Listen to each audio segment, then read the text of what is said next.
Welcome to Fisherman's Bend Recreation Site. Here at Fish Bend, we are an excellent example of a hidden gem in the Oregon Cascades, with plenty of wonderful places to explore and activities to keep you occupied. However, you may decide to journey to other local sites. One such site is Detroit Lake. Less than 20 miles from here, the lake is a boater's paradise with coves, waterfalls, and an island all just waiting for you to explore. Then there's Silver Falls State Park with the Trail of 10 Falls, a 3 to 7 mile loop where you get to enjoy the many wonders of Oregon's largest state park. However, this program isn't about these well-known places. No, it's about hidden treasures around Fisherman's Bend.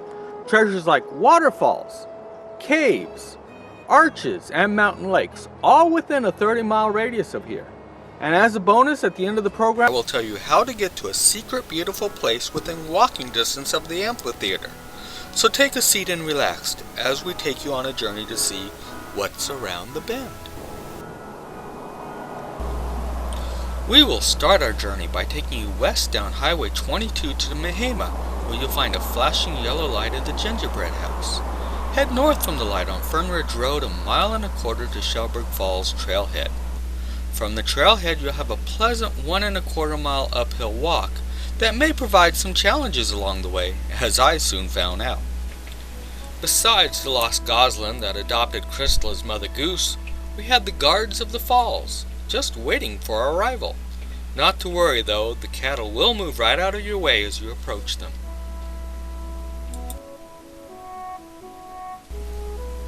Along the way to the falls, we found a pond. 20 years ago, this was a mud pit popular with 4x4s and motocross bikes. However, today, no vehicles are allowed here, and you can clearly see what a difference it has made to the area.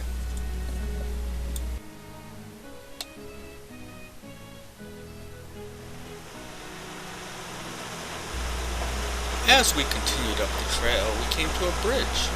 Below the bridge is Lower Shellberg Falls.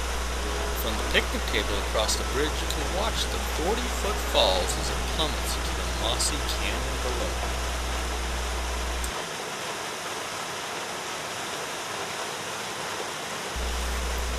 Continuing up the road beyond the bridge about 1/4 mile, you'll come to a road blocked with rocks. If you pass through the rocks and continue on to the fallen tree, as you walk under it, you will come to a small trail to the right and the roar of Stowell Falls.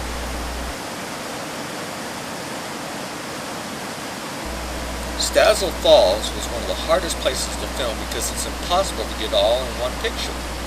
As the camera looks down the 200-foot ravine, you may notice the pinnacle rock separating from the wall of the falls. This place is a real hidden gem. Going back to the bridge at Shellberg, you'll find a small set of steps on an easy 1/4 mile trail where you come to the 100-foot breathtaking view of Upper Shellberg Falls. A wonderful oasis among the trees. You can just imagine the soothing sounds of the falls cascading into the canyon. Like Silver Falls State Park, Shellberg Falls offers the unique experience of walking behind the falls, an especially inviting spot where you can cool off after your 1.5-mile journey on one day. Continuing past the falls, you'll come to Shellberg Campground. You can get to the campground by a vehicle during the summer, otherwise it's a hike or a bike. Speaking of which, that brings us to our final adventure at Shellberg. hello and welcome to Shellberg Falls free ride area. Today we're going to go on an adventure. We're going to go with a couple friends and we're going to head on up to the mountains here. We're going to do some mountain biking. So come on with me and let's go.